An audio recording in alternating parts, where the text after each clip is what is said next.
Hi, my name's Danny Fleming. We are here with Marcus Collins and Rachel Ades of our team for our 5 keys to maximize sales price Masterclass. So, why do we do these? We think it's really important to give information to people so that they understand, if you're thinking about selling, you understand what the really important components are so that you can maximize your sales price. So let's get going. Smart moves made here. We think buying and selling a home is too important to leave to chance, and it's too important to let every decision be guided by emotions and first impressions alone. Now let's get into the agenda. I messed that all up, but don't worry about it. Let's keep going.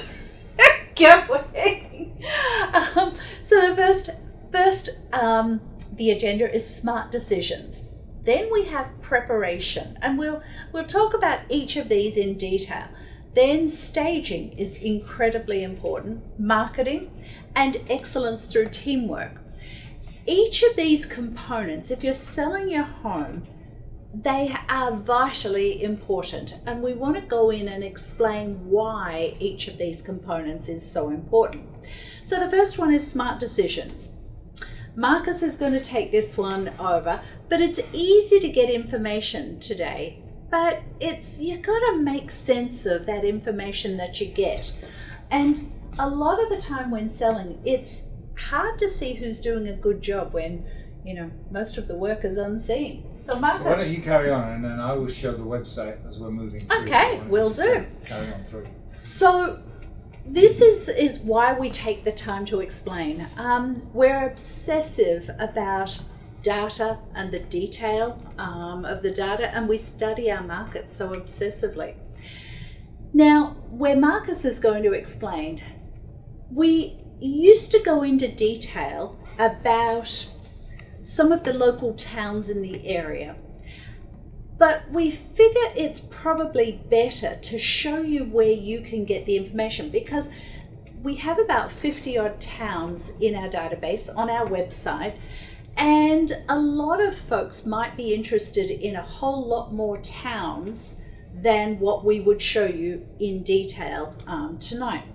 So part of where we're going to do is explain where you get the information and where you can find an analysis of that information that we've done previously, because we do every month we do a market update on a couple of different towns, and we keep those on our website. Now, if the towns that you're interested in aren't in there, then just ask us and we'll do one for a town that you're interested in.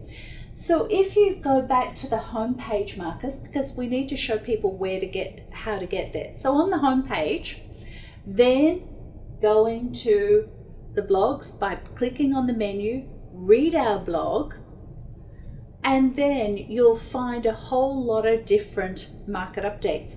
There's 2 here, Lexington and Arlington.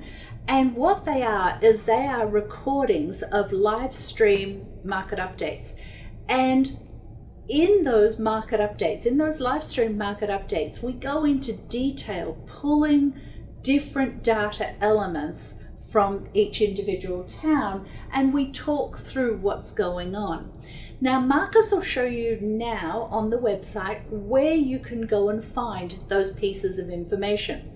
So back to the home page, and now real estate statistics.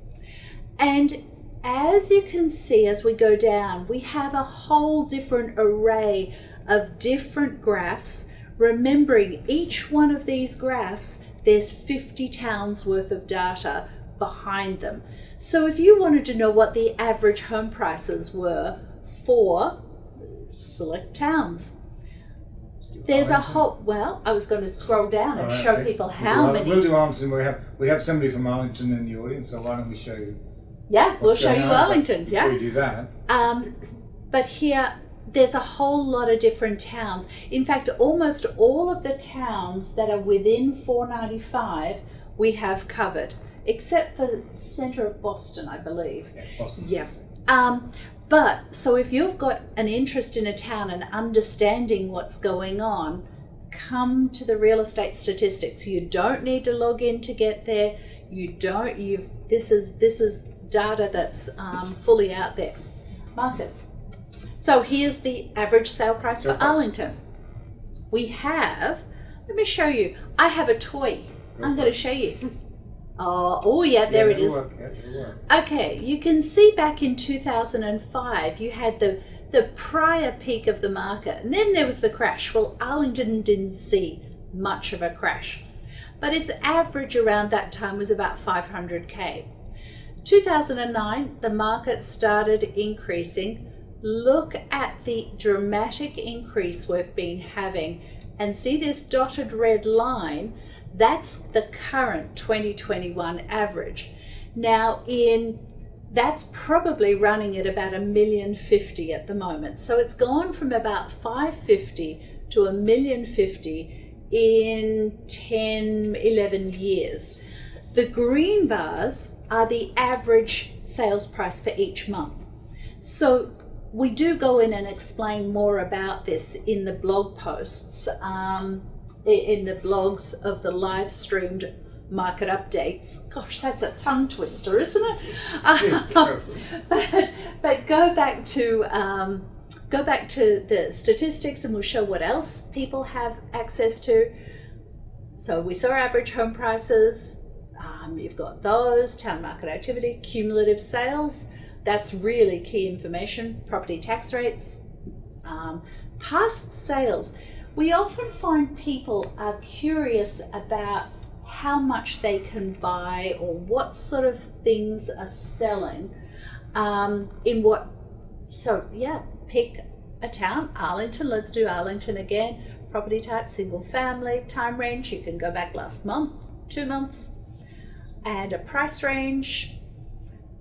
Okay, and now it's going to show you on the map of Boston. It's just pulling the data. Now here what you can do is you can click on one of those properties, and then it gives you the information about it. Now that's great. You know, it shows you that it sold for 110%. But more importantly is if you scroll further down, you've got the data all behind it. So the ones that don't have a sale price or sale date are currently under agreement. But where this gets interesting is you can see, if you stop for a second, Marcus, you can see even if you're moving in from another state and know nothing about Arlington, haven't set foot in the town, remembering that this 50 odd towns that we've got this information for. Oh, hang on. What you can do is looking at the list price versus the sale price, you can see, well, what sort of activity is going on here. So this is the list price of 680, sold for 740, 749, sold for 781, 760. You can see that a large number of these homes are selling for over asking price. That gives you a really good idea that the town is a very, very strong town. And there's more key pieces of information with that as well. So that's probably enough on the statistics, I think, at this point to just show people that that's where we've got. So now... Carry on. Yeah. Right, so the question really arises, so that was a huge price increase in Arlington, specifically the last 1 to 2 years. Why is that? And there's a few things going on, but one key thing that's happening is a consequence of COVID. Today's home buyers and actually home sellers as well have discovered that the house that they want or the house that they're currently in doesn't fit their requirements anymore. You know, maybe they no longer want a smaller home. Perhaps they want a larger home because they're going to be working from home. Maybe they're not as concerned about the commute, in our case into Boston, as they used to be, because perhaps they're going in once, twice a week. We also see people moving closer to family and friends. In fact, we have that in our family. Our son moved closer to us from California. From LA. Could never have done that without COVID. Just could not have done that. So there's a lot going on here that's shifting what today's buyers and today's sellers, because the seller is usually a buyer as well, of course, are actually looking for. So this is the key reason why what we see that large increase, because all of us, what's driving this is a large number of an increased number of buyers. So a larger number of buyers because, well, I'm in the house, I don't really like it anymore, it doesn't fit my needs, let's move. Or I'm in a rental, but I really would like to, I'm in a rental in Boston, I really would like to be in a single family in, for example, Arlington or Watertown. So a lot of this is driving the number of buyers in the market. And that's what COVID has changed people's fundamental values as to right. what they want in a home. It's not, people talk about this market being a bit of a bubble, but we really don't sort of see that anything's going to cause this increased buyer demand to slow down, because it's people fundamentally changing what's important to them. Right. And that's why there's such a large migration of people around from house to house, town to town, and state to state. Yeah. So, many people worry about interest rates. I mean, our interest rate is going to be a damper on today's buyers, and so blue is the historic data, and green there is the predictions for the rest of this year and on into the middle of 2022. They're really, really low. I mean, even in comparison to 2018. So interest rates really are not a damper on the market. We hear a lot of talk about it, but it really doesn't affect the market at all. What affects the market and is beginning to affect the market and will continue to, of course, is the graph I just showed you, which is rising prices. Perhaps I was able, this happens to be Lexington. You saw exactly the same data a moment ago for Arlington. It's got the same trajectory, the graph. A little bit of a dip in Lexington when we had the recession. Arlington was relatively flat. But this rise we've seen later on, is really kicking in. And it's this here which is beginning to affect the market. And that's buyers' ability to be able to afford the home they want to move into. I mean, that's key. So this is really, as we look at the future, this is what's going to upset the market, perhaps the right word. This price begins to rise and begins to become too expensive for buyers. So what do we see in 2020 and more importantly now, 2021 year to date? So a large number of sellers changing requirements, but of course there are a number of sellers who are taking profit. I mean, the house prices has gone up by about 20-25% in many towns over the last 2 years. And so, hey, now's a good time to take some profits. So we are seeing a large number of sellers in the market, so because of the change in requirements we talked about, but also some profit taking. An increased number of buyers with those changing requirements due to the pandemic. I want 2 offices. I want some more space. I don't care about the commute, whatever that may or may not be. And it's interesting, if you think back to 2019, we were actually coming into perhaps a softening market. There was discussion around a downturn in the economy, and then COVID came in and threw that one right out the window, of course. So we really shifted from what we're calling a softening seller's market back in what seemed like a long time ago, 2019. Seems like an age ago, right? We've all been through a lot since then. It's a lot. Now we're very much moving into a strong seller's market. There are an awful lot of buyers in the market. A strong seller's market. Right. We bought 3 homes on the market last weekend. 1 in Lexington, 2 in Lexington, 1 in Salem, yeah, and another one in Lexington too. So we bought 4 homes on the market. Yeah. And I know, some of them have just gone crazy. Yeah. All of them sell for over asking. Yes. And we saw that in the data. There's definite price appreciation, and that's what's driving, of course, the number of sellers in the market looking to, take some profit. So that's kind of where we are.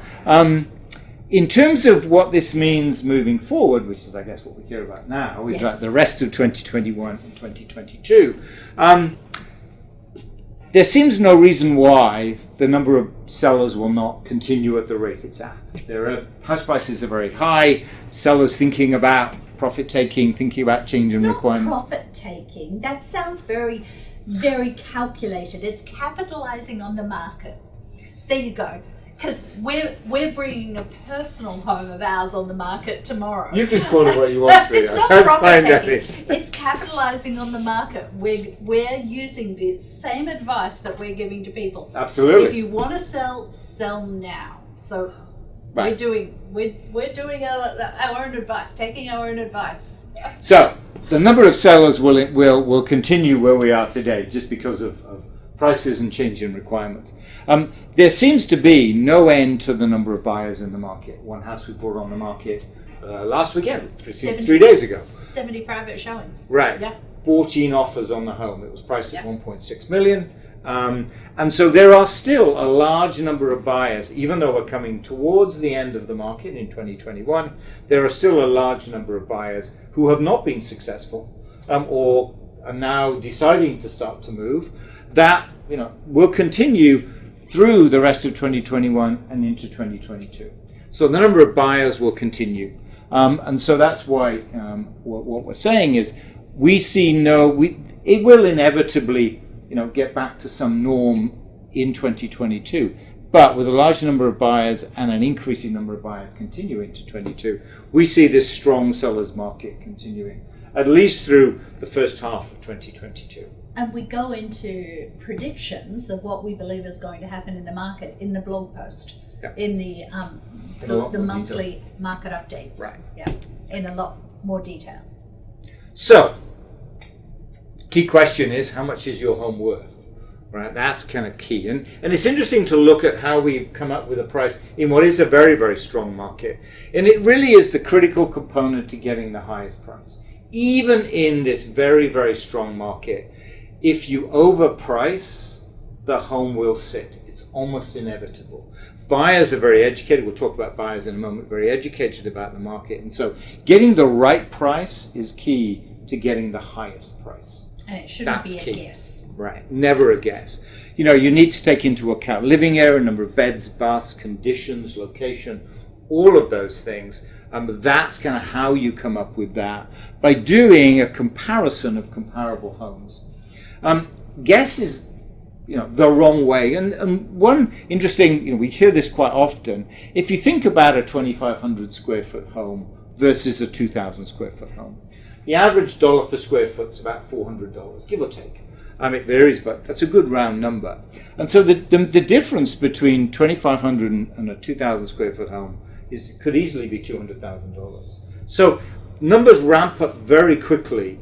And if you're guessing or comparing a house to, the house down the road sold for X, well, actually there may be just literally a square footage difference, let alone condition. And those numbers can add up very quickly. And that's why, as Danny said, it really is, you cannot in this market guess, even if it is a strong market, you really can't guess. It is the kiss of death, if you will, in terms of getting the highest price for a home. And so an accurate market analysis is key, even in this market. It isn't a case of put the home on the market, put a price on it, let's see what happens. That really is entirely the wrong approach. You say even in this very, very strong market. Our market analysis are very comprehensive, very analytical, yet easy to read. And we will give you the data so that when we say your house should sell for between X and X, you can look at it and go, okay, I get that. Yeah, you've compared it to this home. This home is in a better location. It's larger. It's been recently updated. It will sell for more than mine. Whereas this one's in a poor location, perhaps not recently updated, a little bit smaller. It will sell for less. So we've written it to be very comprehensive, very analytical, but we give you the information so that it's not, I don't really understand where this came from. You can actually look at that. We provide some market statistics and say that objective comparison between homes, and that gives you the range. And as well as that, we provide a recommendation in terms of price as well as the sales proposal. But as you always say, Danny, recommendation is our role in this. The decision, of course, that a house comes on the market is very much the seller's, of course. And we just give a recommendation. And one thing I think we should probably point out is there's a lot of folks around who will tell you what you want to hear about how much your home is worth. They'll tell you what you want to hear. We won't. We'll tell you what we believe it is.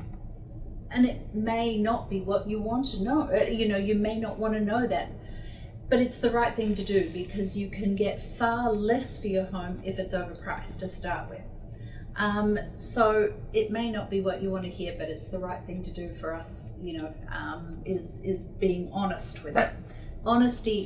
Being honest and completely transparent as to how that range came about. Right. The way it's written makes it easy to read. That's the key, I think, is the key one. A market analysis should not be a spreadsheet and trust me, I understand the market. It should be, here's the information. This is why I think it's this. Okay, yes, I understand it. I understand why you've come up with that number. Interesting to look at seasonality. Here we are in early September, I guess mid-September really. It's mid-September. How did that it's happen? The 15th already. It's mid-September. It was the beginning of summer, just yesterday.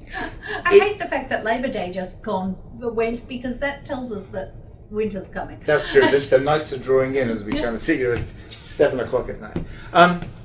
This is the normal seasonality that we see. This is the number of listings. This graph shows you the number of listings that come on, and the shape of this just happens to be data from 2019, which was the last normal year, I guess we would call it that. Yeah. But we will get back to this eventually. We've had some kind of glitches over the last 2 years, but the majority seasonality didn't apply. Right, but we'll get back to it. This first bar here, I should use this. Right, this here is, of course, the so-called spring market people talk about. It's when the majority of homes come on the market and sell.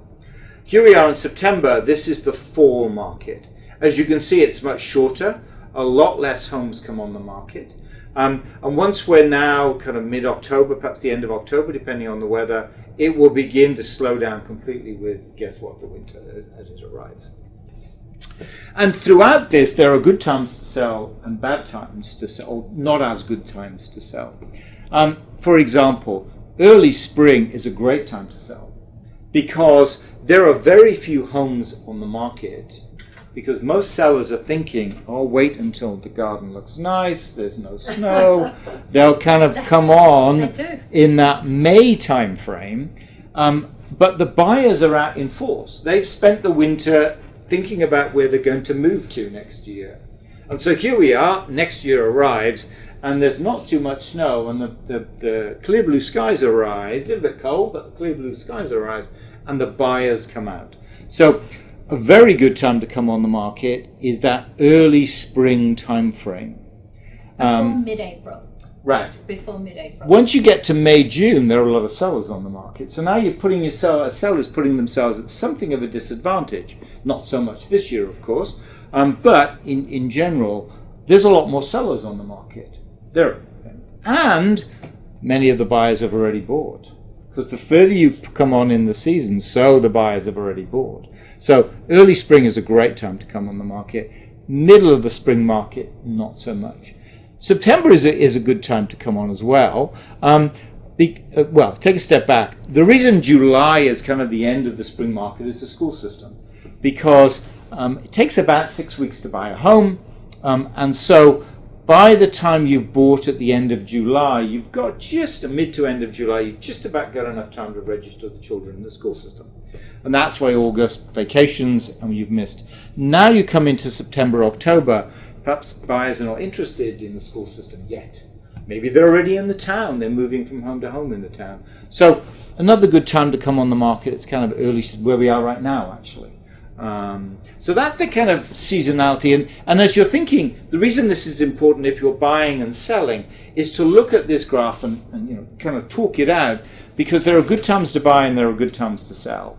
And so you want to put yourself in a position where if you're looking to sell and also buy in another town, it's a great time to buy, but also a great time to sell as well as a great time to buy. So there's a lot going on in terms of timing a buy and a sell, all driven by the seasonality that you see in this graph here. And for an in-depth explanation of seasonality, we have a Selling Essentials video series on our website. And seasonality, we go into depth in that. So that's video series, Selling Essentials, general seasonality. Good plug. There's about 100 odd videos in there, so there's a whole lot in there. There is a perennial question that comes up in many towns. Is my home a teardown?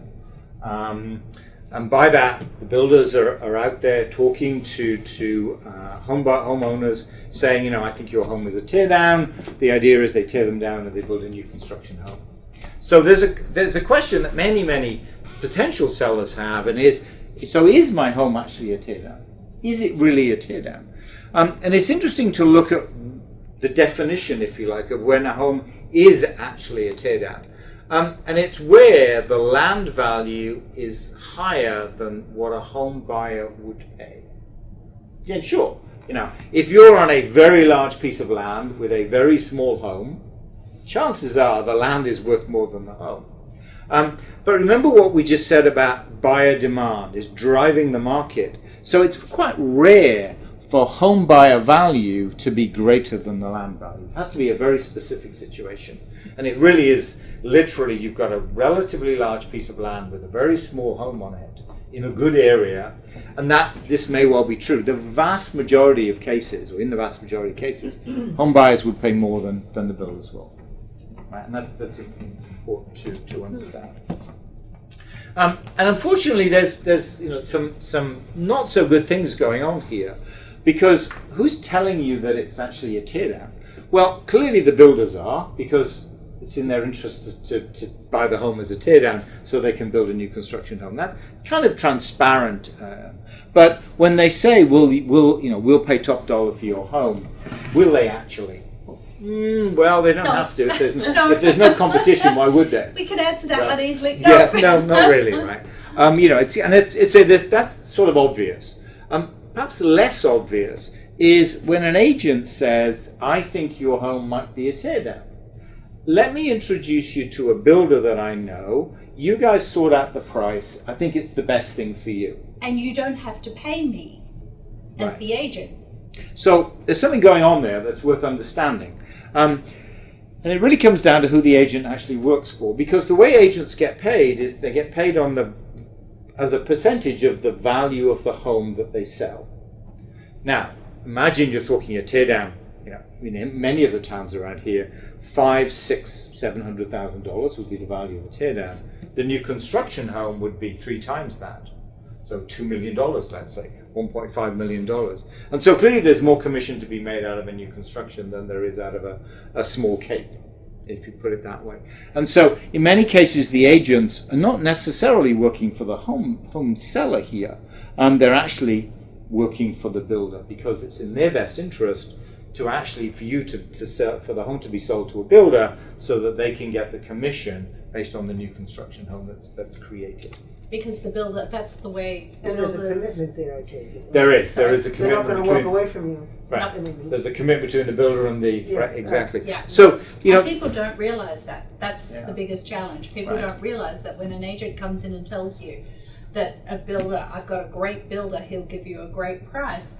Well, the agent's looking at their pocket and how much money they can make, because the builder will use them to sell the more expensive new construction. That's right, yeah. So, you know, there's a little bit going on there, and we wanted to kind of put that out there so that there's some transparency in terms of today's home sellers understanding exactly what's going on. Especially, excuse me, but I think that what's happening is builders and agents who work for them are putting letters in their mailboxes, and just sort of, you know, people don't know what to make of it, except, oh my God, there could be something here. And maybe they'll get 1 or 2 or 3 or 4, and all of a sudden it's like, wow, lots of builders want to buy my home. Yeah, and they're going to give me lots of money. But not necessarily the case. Here's an example, actually. This was a home that we went in, as you can see. It was in a bit of a mess. Now, you would look at that home and think, maybe that is a teardown. You know, it's it's a mess. I don't know what other way to put it, really. And the seller thought it was a teardown too. Right. So when you go through the numbers, it turns out that the maximum a builder would offer for that home, it was quite an in-demand lot, if you like, was about $770,000, so almost $800,000. it was smartened up, and that's a large number at $20,000. In the end, I believe you had to stop the seller he wanted to keep on spending any more spending money. We said, no, stop, you've done enough, because the buyers will respond really well with what you've done. Right. And he had gotten builder quotes before even talking to us. So that was where the 770 came from. Right. So in the end, after the smartening up, listed for $839. Here's the results. Bear in mind, this is a buyer's market. 7 offers sold for $900,000. So about well over $100,000 more than they would have got by selling to a builder. So there's a kind of a simple example, a real life example, if you like, where a home that was a bit of a mess converted into this. But if you look at this, the stove is the same stove. The dishwasher is the same dishwasher. The counter's the same counter. The cabinets are the same cabinets. We'll talk more about this. Danny and Rachel will talk more about what this preparation is about. But there's nothing structural here. It's all cosmetic, appealing to today's buyers. And that was the result of that exercise.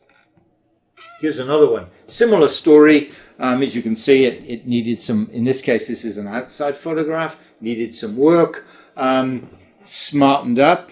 Guess what? A nice increase for the seller over what a builder would pay. This one, the builders were looking to offer about $550, so small, less money in terms of this. But exactly the same situation arising. More was spent on this home. It was an estate sale. Some work needed to be done to the home.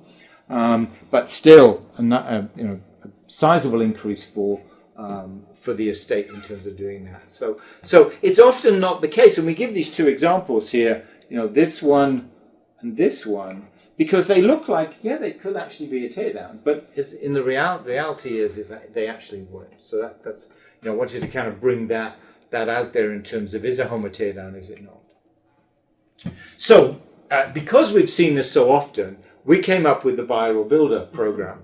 The idea here is we will give you a CMA, so essentially tell you... CMA is... Market analysis. CMA? Sorry, I thought I used the term before. A market analysis, you're right, I called it that before. A market analysis that tells you what a home buyer would pay. As well as that, we will talk to some builders and say, so what would you offer for this home? And now you have those two numbers. You, the home seller, can make that decision. If they're pretty close, maybe you do sell to a builder. Most of the time, almost always, a home buyer would pay more than a builder would. But the reason we put this program together is we wanted to get both of those two pieces of information out there. Can you be objective on that, or if you have a deal with a builder? Oh yeah. No, it's.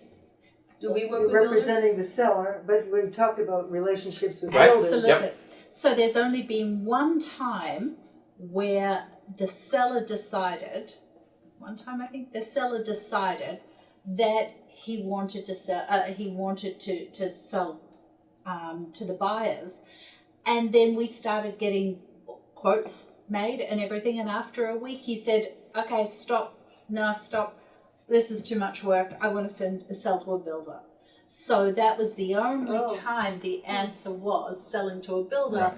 and that was because the seller chose. But can we be objective? Oh yeah. What's the reason we came up with this is we saw this too often. Right? We saw homes like this being sold to builders for $550 way too often, and that to us was wrong. Because there was an awful lot of money in this case, over $130,000 left on the table for the seller, and we saw it way too often, and that's why we decided, enough's enough. Let's put this in place and let's be objective. Let's give today's sellers exactly the information that they require to allow them to make the decision. If the numbers are pretty close, maybe it's easier to sell to a builder, and that's fine. Most of the time, the numbers are much further apart, that it becomes almost always, except for this one case, that the buyer number is. So it was the inequity, if you like, of this that drove us to do this. So can we be objective? Absolutely. This was because most of the time it isn't this, is actually it's the Because buyer. what was happening was I would go and see people and give them a market analysis as if they're selling to a buyer. And I wasn't talking the builder option, whereas most agents do talk the builder option. I wasn't talking the builder option. And then I'd hear, 6 months or 3 months later, they're selling to a builder because a builder came in after me and said, yeah, now this is going to be easy, and not really giving them all of the information. And they were being influenced to make a poor decision because of the timing of who went to see them at the time, if that makes sense. So giving the two pieces of information at the same time, now they're not being influenced by anyone else, and they can make a value decision based on data. Right. Yeah. Yeah. So, yep. Oh. And for Rachel, isn't it? Well, Soon? I think you do this slide, and then Okay. Rachel Then we'll takes hand over over Rachel. on to the next Okay. one. So, we've now almost got back to normal. Here we are towards the end of 2021 in terms of the buying and selling process. In 2020, we learned how to do it all virtually. Now as we come into 2021, including doing masterclasses and so on, now as we come into 2021, things are beginning to get back to normal, but not quite. But much of it is sort of back to where we were. Fewer open houses. One of the reasons with this, and perhaps we'll get back into this with Delta and so on, is that buyers don't necessarily want to be in very crowded open houses. If I think back to 2019, you could have 100 groups through a home. And it was, and we did them because it was kind of the norm, but you can lose buyers in doing that. Now. If you try and gate people coming into an open house so everybody gets 10 minutes, then you end up with a long queue going down the street. Which, guess what? Buyers get bored, they want to go to another one. So,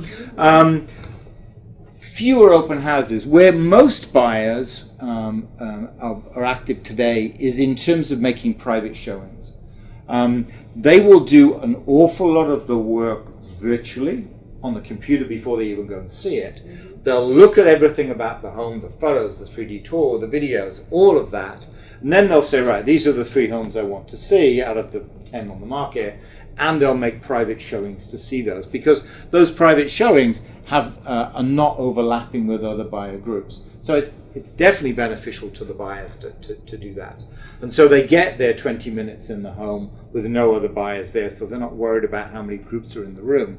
But this is a shift. It used to be, go to open houses, why not? What else would I do on a Saturday? Now it's okay, maybe not so much. I'm going to look at everything virtually, and then I'm going to make a private showing on a Saturday or a Sunday. So that's a little different from where we are. The key thing with that, though, too, is private showings are serious buyers. They are serious buyers. They've done the homework first. They have an agent. They are ready to buy today. They're not at an open house with the looky-loos and the neighbours and things like this. They are serious buyers, and it gives us a very good idea of how attractive the home is to the serious buyers. And for instance, one of the homes that we bought on this weekend had 70 private showings. Wow. In 4 days. We knew it was going to have a lot of offers because there are so many buyers, serious buyers. Because if you're thinking about buying in 12 months' time, you don't have an agent, you're not working with an agent, you're just going to an open house. Mm-hmm. Someone who's ready to buy today, they have an agent. So they're the serious buyers, and when they walk in the door, oh wow! There's nobody else there. And there's nobody else there. They can feel the home. They get a visceral feel as they walk in the door. Whereas when we're seeing much higher prices with private showings, with the way that the buyers are seeing houses now. Feature sheets seem to be going the same way of menus. If you've been to a restaurant lately, We don't get menus anymore, although we did the other day. We did last night. We did night, last yeah, night, we yes, we did. did last night. Now you get a code and you've got to use your phone and do it on your phone. Which I'm not comfortable with, but that's okay. The phone is too small. I need something bigger than that. But that's kind of the way feature sheets are going too. But key thing is that all the marketing has to be virtual, because that's how the serious buyers are beginning to make that initial decision. With everything, video, 3D tours, websites, floor plans, and so on. What's technically a feature sheet? Just the highlights of the key. That's true, yes. The highlights of the home. I'll go and get one. Yeah, the I think highlights we've of the got home, some. yeah. Oh, thank you. I think we've got some out there. Yeah, there's probably lots out there, yes. Just the highlights of the home. In terms of closings, it used to be everybody got around the table and they did their thing. Not so much anymore. Sellers can do it, most of it, or can do all of it remotely. Buyers have to be around the table, but it's usually just one or two buyers and the attorney. So we've moved a little bit away from everything being virtual, but it's definitely not everybody around the table. So a little bit different as we're in 2021 than we were in 19. Getting back to the norm. I think, though, my prediction is that we won't get back to those really, really busy open houses. I hope not, anyway. 100 people through an open house. It was Bedlam. yes. And people don't get a good if you've got 100 different people coming into a home in a 2-hour time period, you've got masses of people coming in, and the serious buyers are walking in the door and they're just, and they don't get a good feel for the home because they're dodging other people and things. And that's the key thing, is for the buyers to have a really good feel for the home, and to feel and even to just be able to sit down on the sofa for 5 minutes and just look around and imagine themselves living in the home. They can't do that when there's 30 and the other size, the size of the home gets Yeah, that's exactly right. with crowds. So we believe we won't get back to just doing open houses, because, as I sort of said before, we're seeing much higher prices for homes where private showings are key. Rachel. Miss Rachel.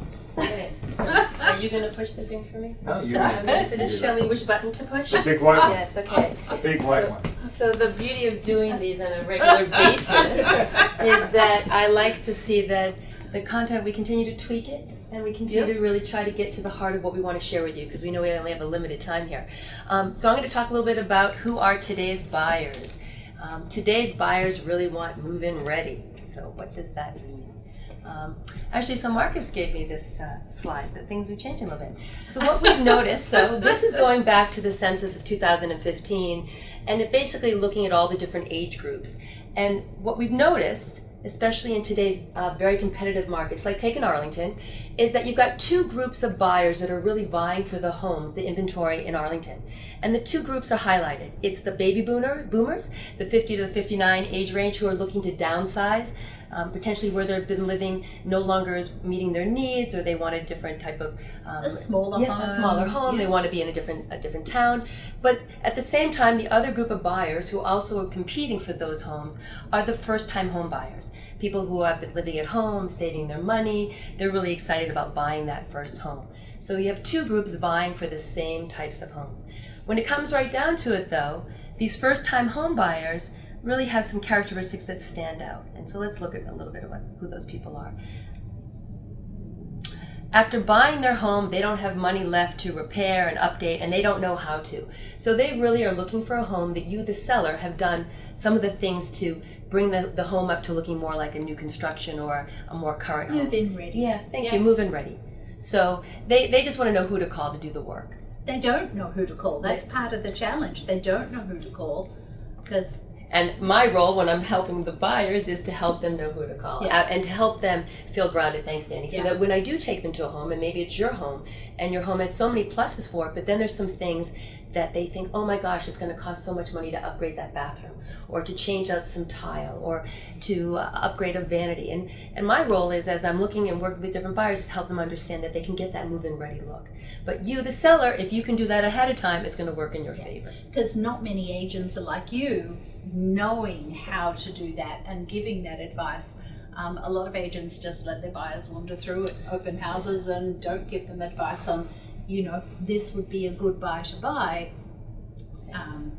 Which is where it's really wonderful that, helping both buyers and sellers. So here, looking at it from the standpoint of a seller, your buyers want a move-in ready home that is fresh, or it's a home that they can invest in. And that typically is the home that you have to look past the things that the seller wasn't in a position to do. And that I can help ground them and just say, look, you put in a certain amount of money into this home, that home's going to continue to appreciate because the location, which is something you can't change, is a really great feature about the home. Yeah.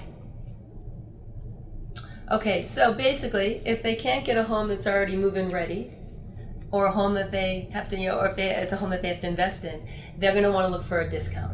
And that's typically what happens there is if it's a home that's been sitting for a while, then they think maybe they can get a discount. But the goal for us when working with you, the seller, is to make sure that that doesn't happen and that your house doesn't sit, because we really want you to get top dollar.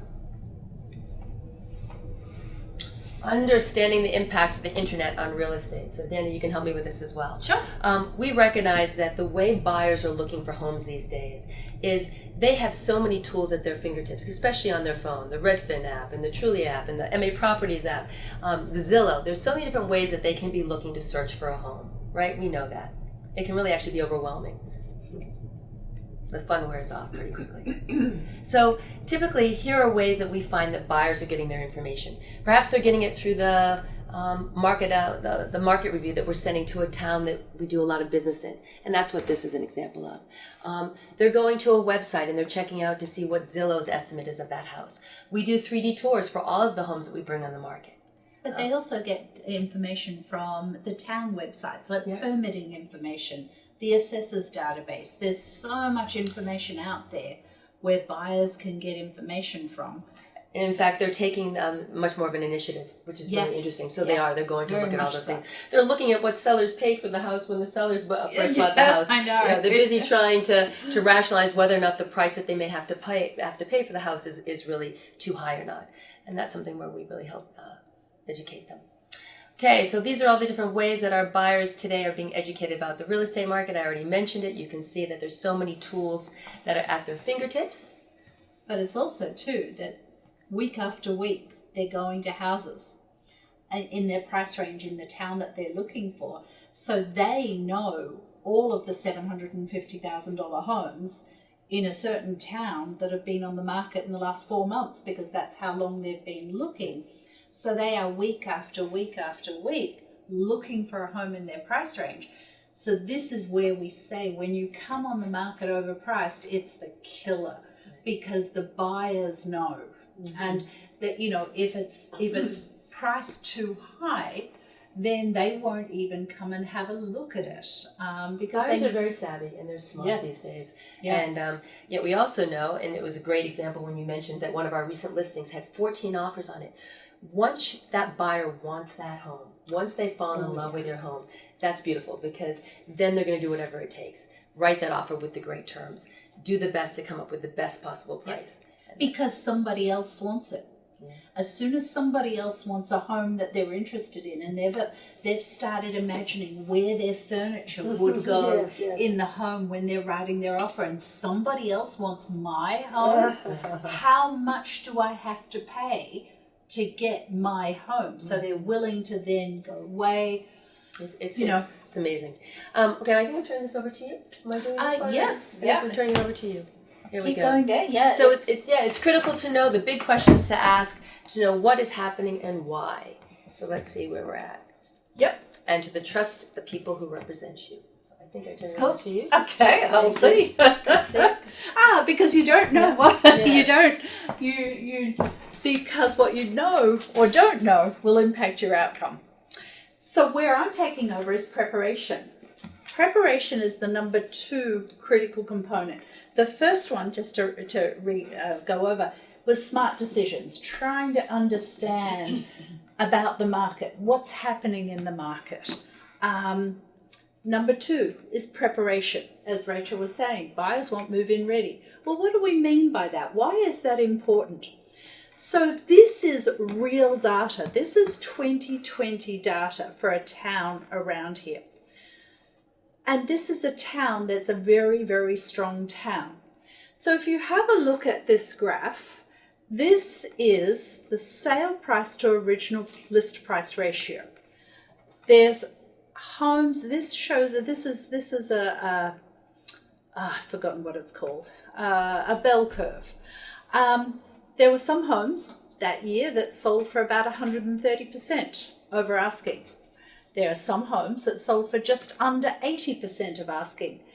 But when you look at this, the key part is in a very, very strong market, 2020, 49% of the homes sold in that town sold for below the asking price. And I should point out, this is Lexington data. Lexington is a strong town, but 49% of the homes that came on the market sold for below the asking price. Now, why that is, there's a few reasons. Again, overpricing, that's a key one. Not preparing the home for the market so that when the buyers walk in, there's things that are broken, there's rotted wood outside, there's all different sorts of things that the buyers think, I've got to spend money, I don't have any more money, this house is already going to sell for more than I can afford, I can't spend that sort of money on it. So they don't make an offer. Or it's a lack of marketing on the home, because some agents will bring a home on the market with 10 photos. That's it. That's the sum total of the marketing that they do for a home. Because the market is really strong, I don't need to spend money to market the home because it'll sell itself. But what the marketing does is sell the home for more money. That's what the marketing does as well. So there's a whole lot of key components here, which is why we're talking about this. This is the 5 keys to maximize your sales price. Just reminded, where are we? We're at the 5 keys to maximize your sales price. This is really important. And part of this is preparation. It's also important to understand that the longer a home is on the market, the lower the price will be obtained. If we look at the sale price to list price ratio again, based on days on the market, if you see here, we're talking about 100% sale price to list price ratio. That is talking about, let's say a home comes on the market for $700,000 and sells for $700,000. That's 100% sale price to list price ratio. But if you have a look at this 100 line, and the first weekend or the first 10 days that the home's on the market is where you'll most likely see getting over 100%. But look what happens the longer the home's on the market. Now, there are a couple of outliers here. They were new construction, where as the home was finally built, a basement was finished out. So it sold for over the asking price because the buyers wanted more with that. So it's really important to just see what the trend line shows you. The longer it's on the market, the lower the price you'll get. So this is where we sort of say overpricing and not getting that attention in the first weekend will end up getting a lower price than what you would otherwise. But when we talk about preparation, there's a few options available. So you can do nothing. You don't have to do anything to a home. There are still buyers for homes where there's a do nothing. Buyers and developers will compete for those homes as well. There was a home 2 years ago in a very, very desirable area of town, and 14 builders competed for the home. So the builders compete for it. They pay way more than they have to, or that they would normally if it was just them negotiating with the seller. But when they compete, they pay way more. They're willing to pay way more. Rachel, okay. Just say bye from here. I was just going to say you're doing staging, but it looks like I'm doing staging. Okay, bye. But I can do it next time. I'd love to do it next time. Well, let's see. I can let's see where you're at. So one of the options is do nothing. Do nothing. Buyers and developers compete. You can do minor cleanups and cosmetic improvements. buyers who want move-in ready, paint will give you the highest return on investment, period. Paint. And we'll give you some examples and show you some before and afters in a little bit. You can do updates, but you've got to spend your money wisely. And it's a graduated scale from cosmetic to renovations, and it's dependent on your time frame for moving. For instance, we typically tell people, don't renovate your bathroom, don't renovate your kitchen, unless you're going to be in the home for at least 2 years and you can get the benefit of those updates as well. Then that's okay. But don't do those just to sell. Now, I do have to say, we've broken our own rule and our own advice in that a home that we're bringing on the market tomorrow, because our tenants left at the end of July, August is typically not a fantastic time to come on the market. So we took that time to do some renovations because we will get the return on it, and the home was vacant. We're not having to live through doing the work, that sort of things.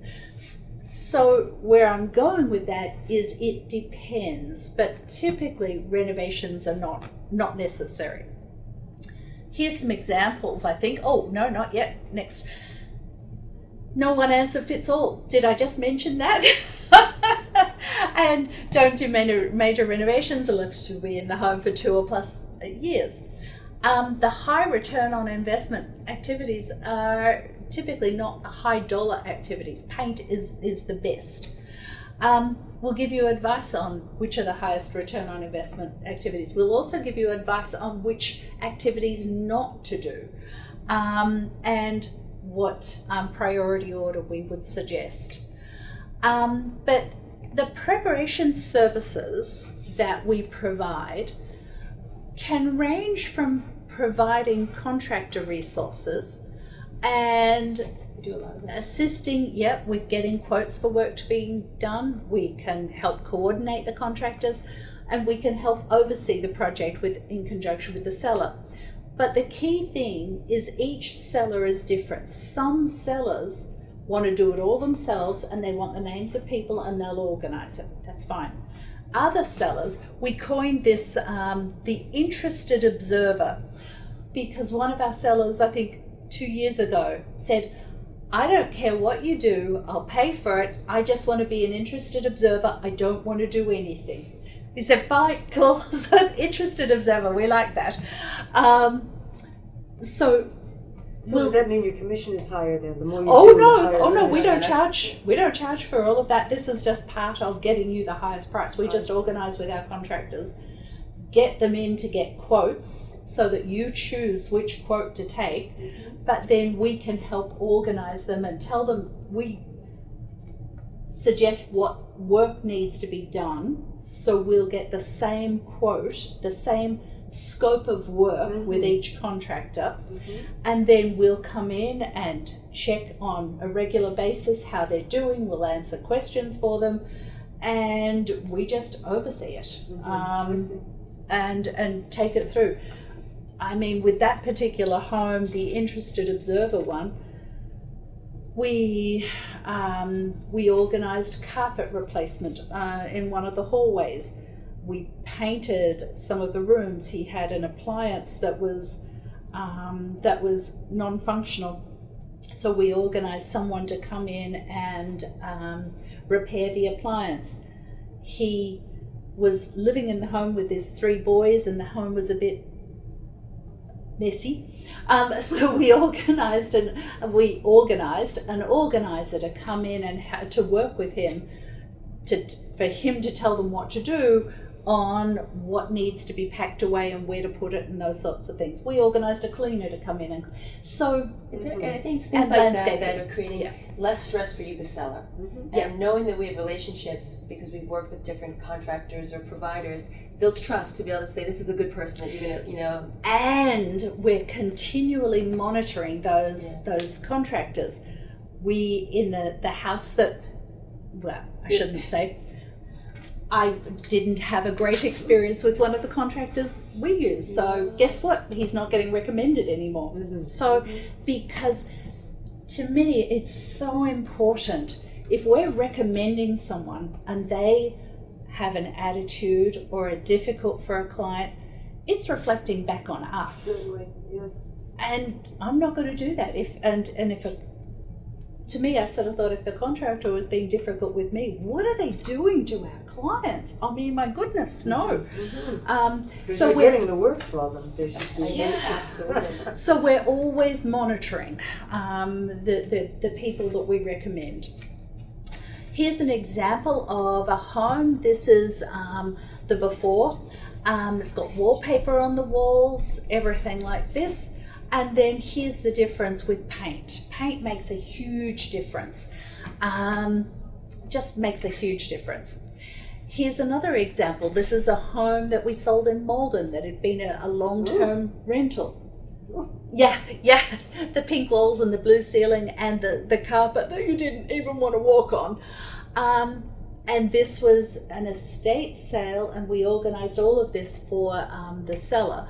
And fresh paint and replacing the floors with a low-cost sheet vinyl in that instance, it just makes it feel so much fresher. And so the buyers walk in, and it wasn't expensive. The buyers walk in and they feel like, you know what, I can just wheel my suitcase in, unpack it, and I don't have to do anything. The first example, the before, they're coming in overwhelmed as to what they have to do. And most of the time, buyers will far inflate the cost that something will take to do. I once had a home where there was something like 5 or 6 different vivid wallpapers in the home. And I asked the seller to remove them and paint them. He wanted to do the work. And he got down to the last one, the last set of wallpaper, and it was in the living room and the dining room, and it was a subtle white stripe on the walls. And I thought, okay. And he was starting to say, I'm done. And I said, I think we'll be okay with this. I think this won't bother too many people. So stop, you don't need to do any more. The house sat on the market, sat on the market, sat on the market. And about 3 or 4 weeks later, a couple walked in the front door. And they started looking at the wallpaper as they were making their way around the home. And I said, look, can I ask you a question? I told my seller he didn't need to take this wallpaper down. What's wrong with the wallpaper as far as what are you seeing? What's the issue? And they say, yeah, it's something my grandma'd have in her house. And I said, oh, okay. Well, it wouldn't cost much to remove. And the chap looked around. He was a young couple. He looked around in the living room and dining room. And he said, yeah, this would probably cost me $20,000 to take down. Ooh. And I said, no. You could do it for less than $2,000 max. And he looked at me and he said, you're just trying to sell me the home. So when we say most buyers don't know the costs of things, they don't know the costs of things because a lot of them haven't needed to have that work done before. And they just imagine it's going to be far more than it actually is. So that's the benefit of having a move-in ready home. Because as soon as they walk into a home and they see this, oh my, they're now taking $50,000 off how much they're going to pay for the home because it's going to cost them that amount of money to do. Well, no, it's not. It's not going to cost them $50,000, but in their mind, it's going to cost them $50,000. So they're discounting. It starts bargaining that isn't necessary, really, if you can avoid it. That's exactly right. That's exactly right. Here's another one that painting cabinets does a huge amount. So this kitchen, we actually did get the sellers to replace the countertop because the countertops were different and they didn't quite extend over some cabinets and things like this. And this home was in a prime location where a little bit of extra money could be spent and getting a good return on it. But the cabinets, the key thing to notice here is the cabinets, they're exactly the same cabinets. All painting. In That's here, amazing. just paint there. And the laminate that was in the backsplash, that was painted too. It's important, if you're going to do work like this, that you look at what the final result is that you want. With the sellers of this home, I went to Home Depot with them to pick out stainless steel appliances. Now, you don't need to do expensive stainless steel because the buyers typically don't know what's an expensive brand versus a cheaper brand. So I went to Home Depot with them, and I think we were there for about 2 hours, and I was starting to run late to my next appointment. The only thing we had left, and there was a chap helping us, the only thing we had left was a microwave. And anyway, I sort of said to them, they're in good hands, you know, I've got to go, you know, I think you're okay now. And anyway, about a week later, I came to the home because if you notice in the before, there was a light fixture that wasn't actually over anything. And so we were organising with an electrician to put in 2 pendant lights, and the electrician wanted to know where to put them. So I popped down to the house, and we're finished doing all of this. And there's a black microwave sitting on the counter at the center island. And I said, so what's this microwave here for? What is it? And they said, that's the microwave we bought. And I said, oh, it's black. And they said, yeah, it was on sale. I said, it's got to go back. We need stainless steel. So it is important to keep it consistent if you're doing some work like this. So next time you use the slide, stainless steel cabinets, it should be stainless steel appliance. You're right. Okay. Stainless steel appliances, not cabinets. Thank you. Just a note. Thank 45. you. Okay. Okay, thank you. I didn't even notice that. Okay. But it was a minimal cost and a maximum impact. Awesome. Here's another one. A lot of people, I like wood cabinets. I like wood cabinets. The buyers don't. Really? The buyers don't. So this particular photo, this is the before, when the home was on the market with another agent in a strong market, unsold for 103 days. Wow. Then they called me in and I sort of said, I think we need to paint the kitchen cabinets. Wow. And I think we painted the mantle around a fireplace and 1 bathroom cabinet as well. We had competing offers on the home and sold it for way over asking price. But that's the same kitchen, just with paint on it. Now that's interesting. Yeah. Styles do change and tastes can change. White seems to be in everywhere. White is huge at the moment because builders are doing white kitchen cabinets in new construction. So a buyer is coming in and looking at this and they think, oh, this is a new kitchen. It feels newer to them. So that's the difference. So we had competing offers on it just with some paint on the kitchen cabinets. Oh my. Here's another example. This is a home that I went in to see. They were just starting to do their final packing away things. And I sort of said, look, we really need to paint the kitchen cabinets. The home was in a very poor location. And I was concerned with the wood cabinets. The buyers would look online because they search online to work out what they're going to see, where they're going to, put their time efforts in. And with the wood cabinets, I was really worried that they wouldn't make the effort to come and see this home. So we painted the kitchen. That's all we did, the cabinets, same appliances, same counter, same everything, just with white cabinetry. And we had multiple offers on the home and sold it for way over asking price. And this was in a very poor location. Wow. But the buyers came in. It was a home on the steepest driveway I've ever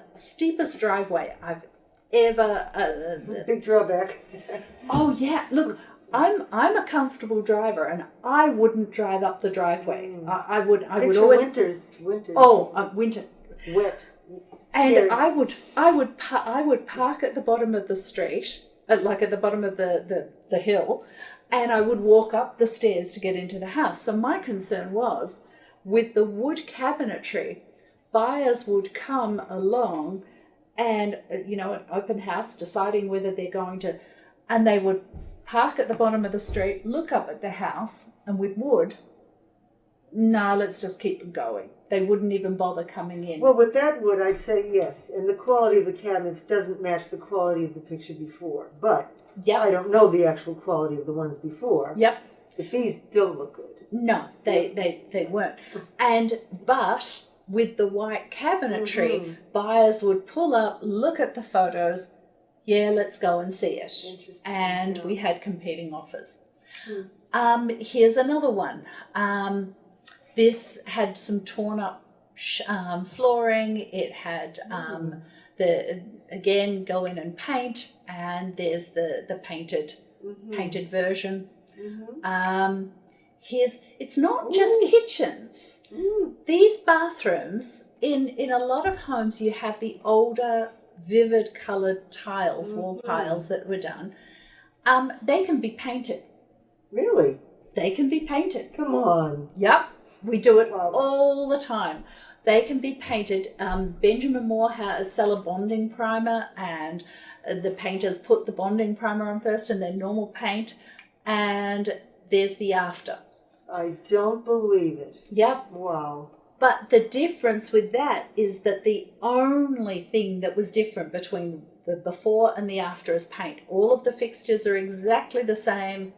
Oh, and the paint, the wallpaper taken down. But what happens is when a buyer comes to a home and sees this, they stand at the doorway and think, oh, we've got to renovate. We've got to renovate this bathroom. When they come to the door in this one, okay, that's fresh and clean. Yeah, okay. Yeah, we can use this for 5 years before we even have to think about renovating. It makes a huge difference.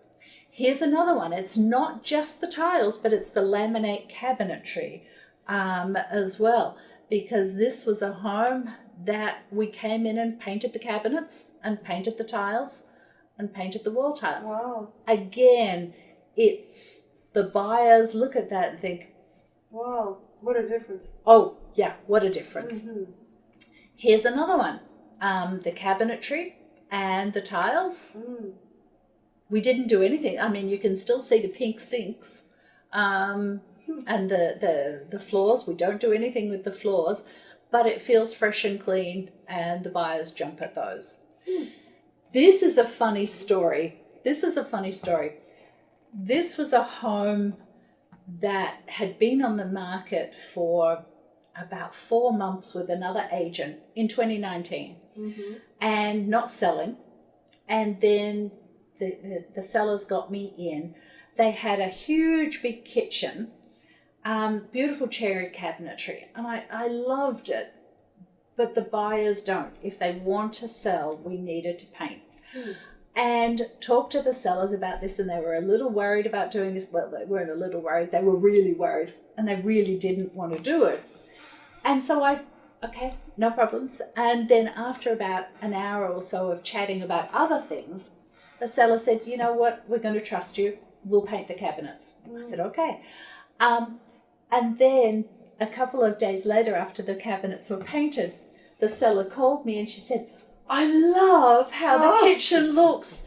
I was so happy with how it looks. I decided to do the master bathroom as well. Oh, isn't that fascinating? So she painted the master bathroom as well. She changed her countertops too, or is it just the photo? Just the photo, yeah. Just the photo. So she was so pleased with how it looked. That's quite a house, if that's the bathroom. Yes. Yep. It's not just the interior, though, that's important. For sale, this particular home was a for sale by owner.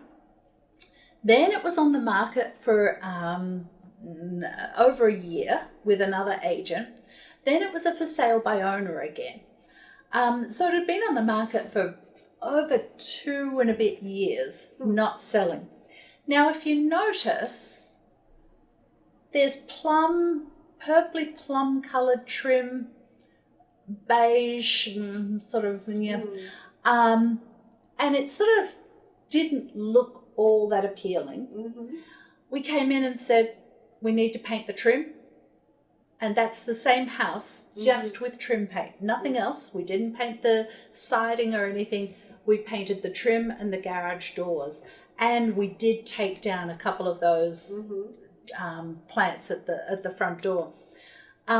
That home, we had competing offers and sold it for over the asking price. Did you have to plant the lawn, or did timing just change? The timing changed, yes, yeah. Because this was a listing photo. Yes, that's pretty bad. Yeah, that wasn't our listing photo. It was someone else's listing photo. And the timing changed. But the impact of paint Certainly. on the exterior is important too. So it's not just the inside, it's how does the house look from the street. Here's another one. This was a home, overgrown front. Yeah, needed some work. My seller didn't really want to do anything. And then we sort of said, well, look, we'll come on the market your way. We'll try and sell it like this. And then if it doesn't sell, will you do it our way? Will you do it our way? And he said, yes, I will. Anyway, we didn't sell his way, which is, that's one of our listing photos. That's one of our listing photos.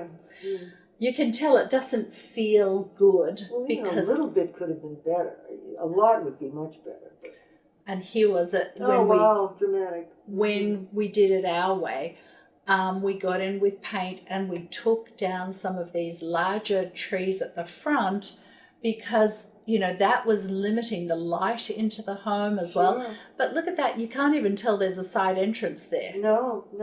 So that we had competing offers for and sold it for well over asking price again. Did you change the color of the house? No. No, we just painted it. Yeah, just painted it. Yeah, very nice.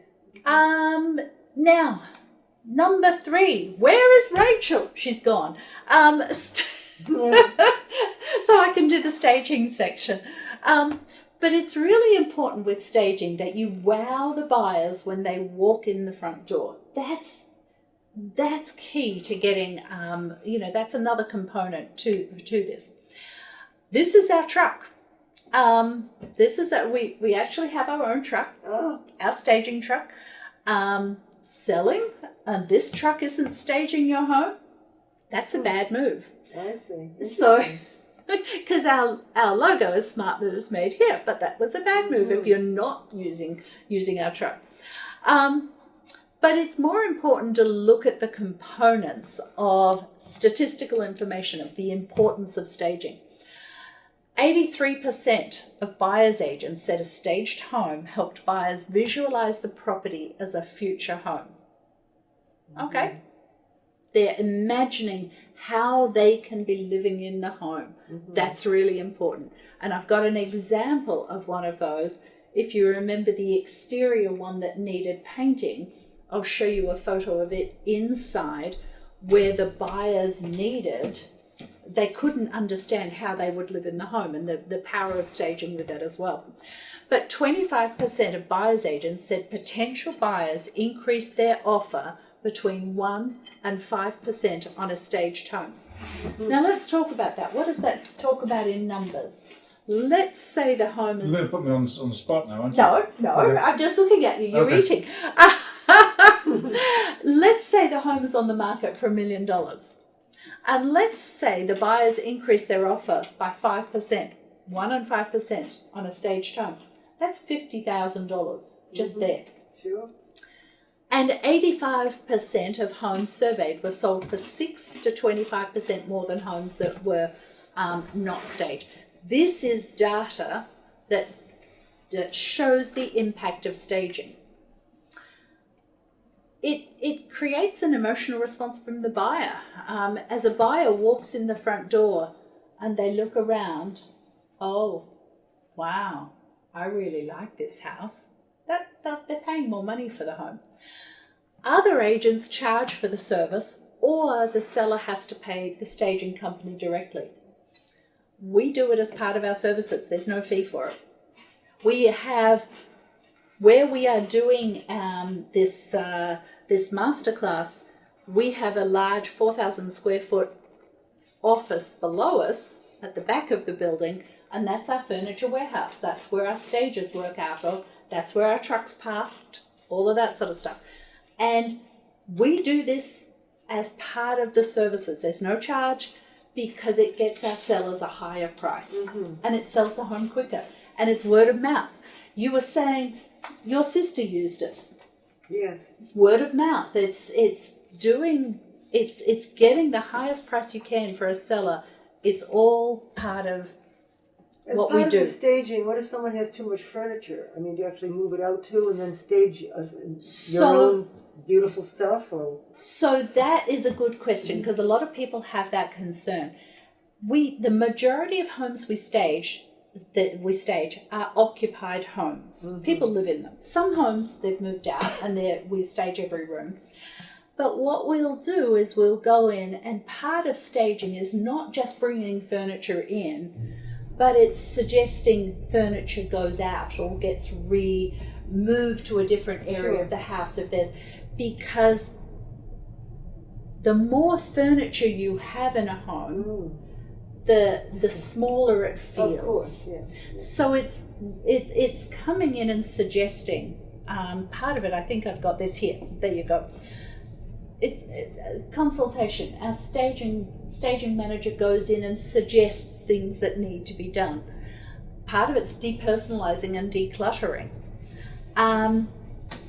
It's performed by our in-house professional staging team. The staging furniture and accessories are based on particular need. So if you've got a contemporary home, we'll bring in contemporary furniture or contemporary accents or contemporary accessories. If you've got a very traditional home, we've got about 16 or 17 housefuls of furniture down below us. So we've got much to Marcus's disgust. That's a lot of furniture. I'll say. But it's been a wonderful investment. There you go. He's like, just like my wife. My husband hates it when I go, I went shopping again. It's done for us. So it's based on a particular need of each home, but we'll recommend things to be done around the home to create that emotional wow factor, that thing with the buyers as they come in. In fact, 4 of the homes we bought on this weekend, actually only 1 was vacant. Home's coming on the market tomorrow. 2 are vacant. One's vacant. 2 are occupied. They've moved out, so whatever's in there is your 4,000 square foot resource. Yes. I see. Yep. In 2021, while the Delta variant, while COVID, we do ask that sellers aren't home while our stagers are in the home, just to protect the sellers and to protect the stagers. Although, I'm sorry, you asked them to do what? The seller just to go out for a couple of hours. Oh, I see. Yeah, while we're there. Just so that, and it means by the seller not being there when we're there to do the work, it means that it's a quicker time than the seller can come back, because they'll start crying. I mean, I'm joking, but I know what you mean. They'll delay the whole process. Right. Yes. Yes. Yeah, basically. Yes, they do. A lot. So my grandma, it hasn't been moved in decades. A funny story. I went with our stagers to a house about 4 or 5 years ago, and it took us half an hour to be able to put a cushion, a pillow cushion. Oh my goodness! On a sofa, with the discussion with the seller, and we just thought, okay, we're done. Your home is beautiful. We don't need to do anything more here, because it wasn't going to work. But that's okay, because it's not always a match. Yeah. mean, So, so staging. Here's an example. Here's a before. It was on the market for 206 days. wow. Unsold with another agent. Now, if you're walking in that door at the front door, and you've got a room here, what is it? You're right. What would I do with that? Where's Don't my know. idea? Idea generation. That's exactly right. Got it. It was the dining room. Oh. So bringing in furniture, we had competing offers on this home that was priced at $2,225,000. Well, We had competing offers. You'd get that with just and it sat there for 206 days before. yes, yep. Here's another one. This is the same home. That's a nice living room, but it doesn't really feel very warm and comforting. No. Here's the living room Yes. with furniture in it. This one is an example of a contemporary style ranch that we sold last year. Now, a buyer walking through that is going to think, What is that? what is that? Yeah. It's the dining room. Oh, those are shelves. Oh. Yes, so it's all about evoking the imagination of the buyer as they're walking through. Because when there's no furniture in a room, buyers have no idea what that room could be used for. Giving them furniture in it tells them exactly what the room is for. Here's another one. I mean, this is a beautiful house, but it looks a lot better with furniture. Looks a lot better. Here's that home that we mentioned, the one in Malden, that was the long-term rental. This was the smartened up version of it. It had paint and the flooring. That was the pink walls and blue ceiling? That's right. Yeah, Actually, that that was was lovely. another room. Oh, excuse me, but the same This thing. is the Same same idea. house. Yeah. Same house. And that looks fantastic compared to what it was. But now look at it. Yes, yeah, much better. You know, the buyer's going to walk in there, and they did, and just say, oh wow, I want to live in this house, because they could imagine how their furniture would look. It's even new construction it's useful for. New construction, this is an example of a before photo with new construction. They weren't quite finished yet, but it was one of the photos we took so that our stagers could work out what rooms, you know, what the dimensions were, what the finishes in the room were. And here's the same room with furniture in it. Happy room. Yeah, Very nice. I mean, it feels so much better. This is the Fizbo, the one that had the paint on the outside. Oh, yes. This was a photo that they had, and there was a table in the middle of the room. Well, you know, it looks better with that.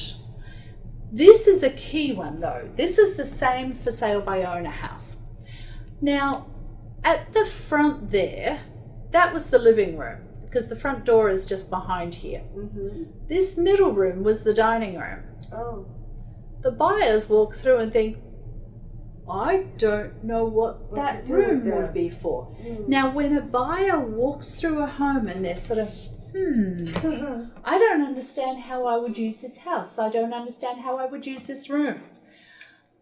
Furniture helps because we staged the front room as the living room, the middle room is the dining room, and this last room is the pre or post dinner drinks room. Oh, interesting. So now, Oh. okay, I can do that. Oh yeah, this is good. You even named it. Yeah, that's good. So that's the impact of staging, especially in a vacant home.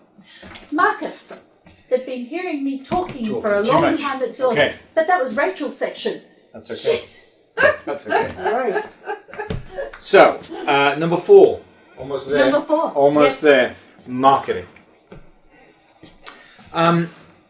Does marketing matter? Well, yes, it does. And as we mentioned when we were talking about how we sell in 2021, everything's done virtually. If you've got it looks poor, then the buyers are not going to make that private showing. And if you're going to get less showings, then inevitably that means less offers, right? And a lower price. And we've tracked this. There's a direct correlation between how many times they look at the website, the 3D tour, and how many private showings. unsurprisingly. And back to our example of 70 private showings of the house this weekend, a direct correlation between private showings and offers. And so having the marketing in place is key, because that's what gets buyers in the door, right? There is this impression that it's a strong market, I don't need to do anything. Take a few photos, you're off and running. And that's absolutely not the case. Perhaps it will sell, but will it sell for the highest price? I mean, that's the key. And so having all of these pieces in place is absolutely key. Here's an example of a home listed for $869, went under agreement straight away. And after zero days on the market. And guess what? It sold for $869. Here we are in one of the strongest sellers market we've seen anyway in our 15 years in the business. It's just, it's phenomenal. And yet, here we go. This home clearly wasn't exposed to the market. And the prices, show that. Right? It shows it clearly that the wrong thing was done here. Sure, it sold quickly, but it would have sold almost as quickly. Within 3 to 4 days, it would have got an awful lot more money. Yep. That's for sure. So, given that there's a direct correlation between the number of viewings of 3D Tour and so on, and the number of private showings, and the price, we want to make sure that our sellers get to see that. So we put together an app for this, no surprise. Lots of information on the home. When this is before it comes on the market, so you know exactly what's happening. There's no surprises. What's happening today? What's the next thing that's going to happen? But here we are on the market, and here we have day by day how many people viewed, in this case, the 3D Tour. These numbers, fairly good prediction that this home is going to sell well. And so having this information is key for today's sellers, so they know exactly what's going on, no surprises, but also how is their home performing in the market. So that's key. And this is what you provide to your clients. Yes, correct. As you're going forward in the process. Yes, absolutely, absolutely. So, the different components of the marketing. Let's talk about each of these in turn. Photos, videos, and 3D Tour. I always like this one. Professional photography sells the home. Here's a somewhat contemporary home here, and then 18, because we're listing it's it again. Village Colonial. Yeah, it's funny, This one that here photo on the beautiful. right-hand side. We sold it about 5 years ago, and we didn't work with the buyers, but the buyers wanted us to sell it a couple of years later because we knew the house. And funnily enough, we sold at that time. We didn't work with the buyers. We were just listing agents because we're not dual agents. We only work with... I was going to ask you that. Yep, Okay. we only work with the sellers when we're selling a home.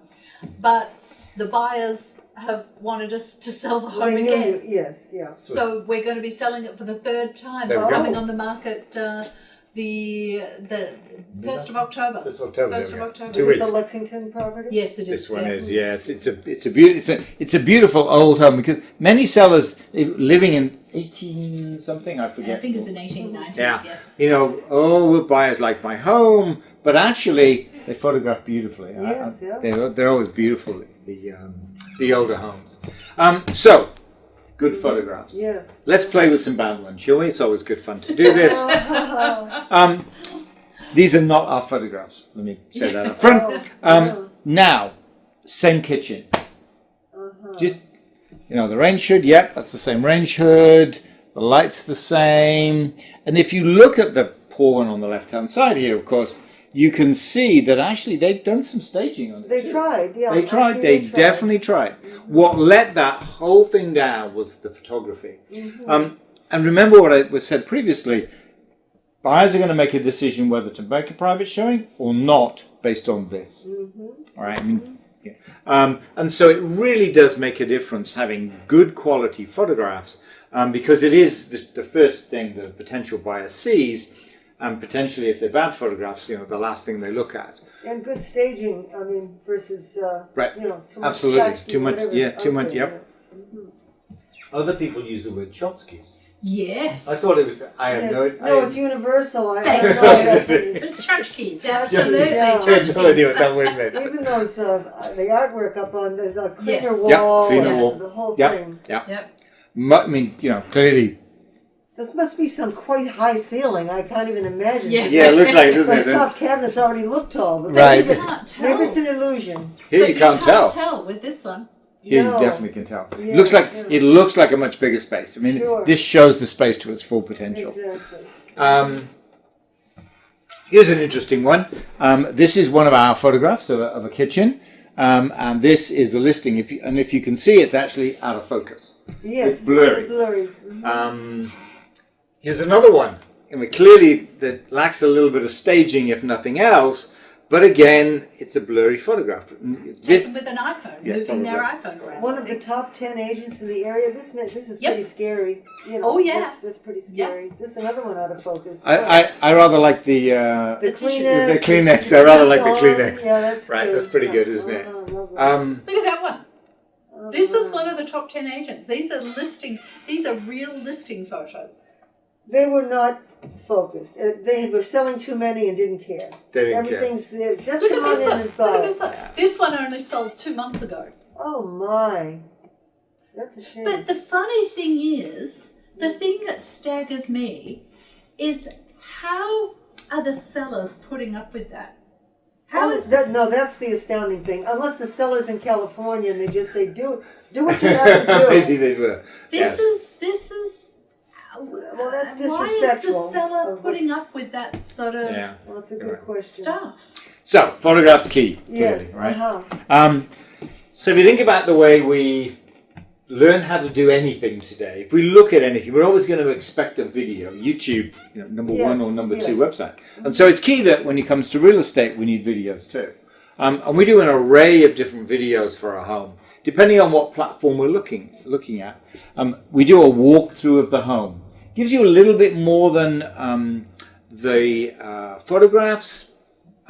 Gives you a bit more of a visceral feel, perhaps. Yep. Perhaps one way to describe Yep. it. Than you would from photographs. That's key. Top reasons you love this home. Top 5 reasons. Top 5 reasons you love this home. Buyers, like that. Why? You does mean it- it'll make them go look at that? Absolutely. Yeah. Absolutely. Here we strap a GoPro to our dog and we have him run around the home. How cute Works is that? great on social media. Oh my That's the goodness. key. So, an array of different videos showcasing the home designed for specific platforms. That's key in terms of videos. This aerial view is with a Yes, this was done with a drone. This is That was a home we sold earlier this year for Carlisle. 3.9. in Carlisle. It's a beautiful home. Yeah. The only way to do it justice really was You have to go up. Yeah, it was to go up. Yes, Yes, it was the only way to kind of put the whole. It's almost like an estate because what you don't see even from this one is that in the lower right hand corner there was a gym and the garage was an extra garage was down there, so it was even bigger than Big property. right. Exactly. And the idea here is what we were doing with this one was giving people an idea of what it would be like to live in the home, and that was that was the idea there. But lots of different videos depending on what it is that we're trying to do. That's all very well, photographs and video, but kind of we're the director. We move people around from room to room. What's much more interesting and far more useful for today's buyers is the 3D tour. Yeah. I can talk about it. Some of them are very confusing to use, so I may go on your listings and take a look at them. Some of them are just, how do you get in that room and how do you... Yeah. Marcus, maybe I'll talk to it for a minute. Okay. Can you get it on So I the can screen? do that. Yeah, I can do that. Yeah, because it's really powerful, the 3D tour. Because a lot of times the buyers have to make a decision pretty quickly on, do they want to buy the home? And they might be in to see the home for half an hour. And then at 2:00 in the morning, they can't sleep because they're worried about, was there a linen closet in the, Oh, So rather than stress about that, they just go onto the website And this is one that we're A bringing on sneak tomorrow. peek of one that's coming on tomorrow. Sunset. But excuse me while I scoot to the bottom, because I want Surely. to show you specifically the 3D tour. Oh, Sunset Road. You saw it here first. Yeah. So the idea here is that the potential buyer, be they here in Massachusetts or wherever for cares, right, can walk around the home As if they're in the home. as if they're in the home. So And you can turn around, you can look up at the ceiling, you can look up, we'll take a look go at into the Oh, kitchen. this is one of the better ones that I've seen for managing a 3D. Actually, this was the original one. There's been some copycats since, but this is by far the better one. We've had this camera, we've got 2 cameras of this Matterport, because we've been doing them for about 5 or 6 years I mean, now. it responds to you, and you can turn the wall. A lot of them Absolutely. end up lost. Absolutely. This Matterport, but the part that I like is the dollhouse. I'm going to go to the bedroom Okay. first. Going But into you the can bedrooms. go wherever. And the beauty of this, if many buyers And that this come is a in, vacant perhaps they're This is a vacant Oh, this is home all too. staged in right. the Perhaps the buyer, one of them is in state, one of them's not. So instead of trying to take a video with your phone, you can just send them to this and say, you go look Yes, at the you home. go It's look at it almost too. like you're in there. Yes, yes. But the Dollhouse, dollhouse, you've got one, right? I love the dollhouse. Oh, yes. You really get a perspective on Yeah. What's What's over above what? what? what's where. Yeah, Yep. where are the bathrooms? How do I expand a bathroom? Those kind of things. So that's really useful as well. So Yes, yeah. and you can get a nice floor plan view as well. Let me just turn off GS floor 2. You can see the rooms with furniture in them, which is really useful Yes. because now you can get some perspective on the property. So that's important. Yeah. So 3D tour is hugely valuable. Oh, yes. Especially, not necessarily especially today, but certainly today where buyers potentially have quite a small amount of time in the home too. And why don't you talk about the website where you found this while While you're showing this? Yeah. Jump to the top. So I've created photographs. I've got some beautiful narrative. I've got videos. I've got floor plans. I've got 3D tours. I've got all of that. So now let's package that up into a single place where all of that information is. So this one happens to be a website called 41 Sunset RD. 41 Sunset must be quite popular. I don't know. So 41 Sunset. 41 Sunset RD, but 41sunset.com. And what we do here is we put all of the information about the home in one place. So here's the description of the home, what are the key features, there they are there. And then some narrative kind of walking you through the home as if you're at the open house. I see. And everywhere you see photographs, you can pan through and see multiple photographs. So there you're kind of walking, you're trying to you're walking the buyer through, trying to get them excited about the home by the narrative and the photographs. Let me go through to the bottom, and there's the 3D tour. And they would go to your website, Yep. see the listings, and then tap on Yep. it and get these Right. things. Yeah. There's our video that we have for the home. This is the walkthrough video. You won't hear it because of the sound, but so we kind of walk our way through the home, giving people a better sense than the photographs, of course, because it's video, but not as good as that 3D tour.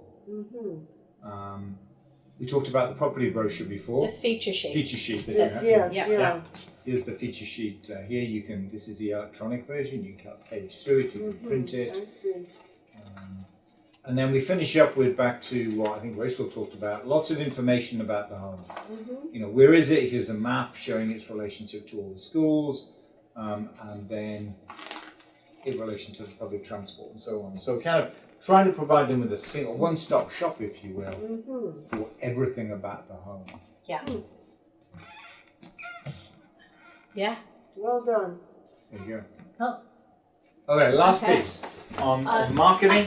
And then not last bit. I know just looked you've at the got- time and think, oh, I'm so sorry. Well, you advertise 6:30 to 8:30. There you Oh, go. okay. So you've got 15 minutes. You've got plenty of time. So, I've created websites, 3D tours, photographs. I've created all of this information. Now, of course, we need to get it out in front of people. Number 5. Right? No, That's it's again. not. Not It's quite. still marketing. Not quite. Still marketing. I haven't Okay, quite finished that. sorry. I'm going to hand over to Danny in a moment. Right? Now, I need to get it me out. talking I'm with too you. much. You did how many seconds? I'm with you. This is how we now begin to get it out to a broad group of people. All right. So on social media, you're showing them home. This is just listed, post on social media, home of the week, and so on. Lots of information about the home. The beauty of this, or the important thing about this, is you've got to have high quality media. Otherwise, it's just going to scroll by somebody on social media. So here we are trying to gauge it or get excitement in the home by spreading it as broad as we can within the area, of course, not. San Francisco. We don't San need to Francisco tell doesn't San make any Francisco. sense, but kind of pushing this home, just listed home, together with all the information we have to a broad group of people. And so what social media, you're on social media sites then? Or Facebook. Everything links from Facebook. does it link from your website to all these? No. This links to the website. So we want them to look at this and go, wow, I'm interested in And then you what go it was called. to Mass Property. And then you click on that, and guess what? It takes you through to the website that's similar to what the one we just looked at on 41 Sunset. So And it's Facebook. They're paid ad campaigns on Facebook so that we get it out wide. I think we do something like a 15-mile radius of the home. of the home. I see. So what we just saw, 41 Sunset, it will have a very similar Facebook post, and then when you click on this, it will take you through to the website that was underneath I 41 see. Sunset. Thank you. RD. So you're always wanting people to go back to where all that information is to get that excitement going. So first thing to do with this is to spread it wide. Then what we need, of course, is to start getting focused on people who, for example, have come to prior open houses. If they've come to an open house for homes which are 4 bedrooms, 3 bathrooms in Arlington, guess what? You really should know about 41 Sunset because it's just coming on the market. And you have a vast database of all that. We do. 23,000 people. Lots on of the database. people. And so here we're Just looking. a few. Yeah, we're targeting people to say, hey, you came to an open house earlier this year, perhaps, similar to one we're bringing on right now. Guess what? You should be interested in this. And so we go broad, kind of spread it out wide, but then we also go very targeted with this information to get it in front of people who we think, based on what they've done in the past, what they've looked at on our website, open houses they've come to, all of that will be interested in this home. So, we're driving, interest in the home, if you like, in both those two ways. So, that's the marketing piece. All of it has to be virtual, and then you kind of layer on top of this, getting it out in front of people in the way that they expect to view content today. You're buying a home in the same way that you would buy a car. You buy a car, the first place you would go would be Ford.com, and you sort of look at everything about the Ford, whatever it may be. And it's exactly the same with real estate, having all that information that buyers expect, not just buyers, but we all expect today. I want to know everything about X, I want to know all the features that I have if I'm buying a Ford X or a GM, whatever it may be. Number 5. Me. Almost done. Me. There we go. And this one's fairly quick. Excellence through teamwork. What do we mean by that? We have 6 full-time support folks that help agents bring homes on the market. We've got specialists that work in each area. For instance, we were talking about our staging manager. She's a specialist. She's an interior designer. I can stage homes, but I can't do it as well as she can. We have a photographer, marketing person. Sure, I can market homes and things like this, but I can't do it anywhere near as well as he can. We have a listing coordinator. The verbiage that you'll see in some of these things, she can write prose. I can write, but sometimes I get writer's block, and I'm not part of the thing is to create that evocative image for the buyers to, I've got to go and see that house. So all of these components, we have specialists working on every component of bringing a home on the market. And where you've got the client is the center of our universe, if you like that. We've got the agent, we've got the listing coordinator, the closing coordinator. That's not just, bring your home on the market, but closing once the home's under agreement, helping to take it through to closing. The agent is involved all the way through. That's your single point of contact, but your agent doesn't delegate and not get involved with anything after that. Your agent is always involved, but has specialists helping. Mm-hmm. So the marketing, the staging, preparation, and closing. We have, because our goal is to sell your home for the most amount of money in the least amount of time with zero stress. Zero stress. That's the aim. And most of the time, guarantee that, but we're going to do everything most in our of the time power. we get there. Absolutely. That's a great goal. Follow the process, yeah. and it will be. And it's what creates experiences worth talking about. Because our aim is a relationship for life.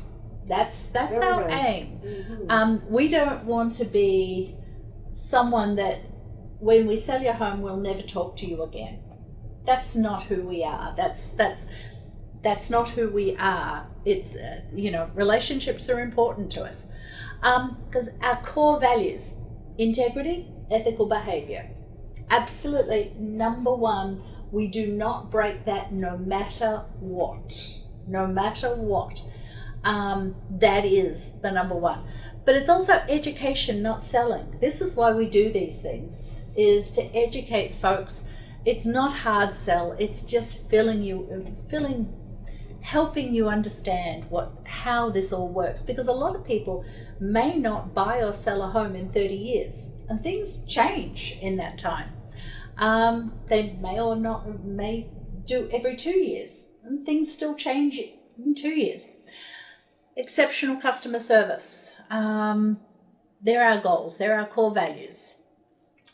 But what's important is to use a professional versus an Aunt Mary. A professional does it day in and day out to get you the highest price. You don't want a 3Ps agent. A 3Ps agent is a term in the industry that most of the people in the industry know the term. A 3Ps agent is someone who puts it into MLS, puts a sign in front, and then prays. I see. That's a 3Ps agent. That's all they do. But it's not us that say that. NAR, which is the National Association of Realtors, commissioned an independent study. What is the biggest threat to the real estate industry? What is the biggest threat to the real estate industry? And this independent study came up with the number one threat to the industry being masses of marginal agents destroy reputation. The real estate industry is saddled with a large number of part-time, untrained, unethical, and/or incompetent agents. This knowledge gap threatens the credibility of the industry. That's the number one threat to the industry that an independent organization came up with. It's really important. So here's the agents that we have in the team. Myself, Marcus, Rachel, who is here tonight, and Corinne, Andrew, Yuki, Wenjen, and Rachel. So steps to success. Get us into advise. Even 5 years in advance. We go and see people all the time who are thinking about selling in a few years and go and... Really? Oh yeah, people want that sort of advice. I once went and did paint colours for someone for the inside of their home because they're thinking about selling in 5 years, and I met, I think they're watching tonight. Oh. Yeah. And it's fun. That's fun for me. But what they did was sensible, because they said, we're not planning on selling for many years to come. And I went to see them about 4 or 5 years ago. they just sort of said, we want the colours because when it is time to sell, we just need to touch up the colours. We don't need to do a massive paint. And it's a really sensible, so we're happy to do that. We love doing that. Hi, Grace. Before committing, before anyone committing with you? Oh, absolutely. No, this is the fun stuff. Yeah, no. We work on a trust basis for a lot of this, because if we're doing the right thing by you, you're going to do the right thing by us, and we don't need to have signed paperwork to come and give you advice on anything. I mean, no, that's not how we work. But plan your move. Where are you going? When are you going? Do you need to sell to be able to buy? And the order of buying and selling depends on finances and market. Start preparing your home. Again, information is key. I mentioned the Selling Essentials video series before. You can find that on our website. Just scroll down on the homepage. And the market analysis, there's no obligation. Even if you're thinking about selling in 3 years' time, we'll do a market analysis now and just give you an idea of what your home is worth now. And then we'll do it again in 3 years' time when it's time to sell. And excellence through teamwork is partnering with you. You can reach out to anyone in the team and they'll help. Our aim, provide exceptional customer service. Communication is key, both ways. And relax, we've got this. Relax, we've got this. Because we think that our client deserves to be the smartest person at the closing table. And we all benefit from becoming smarter about home buying and selling.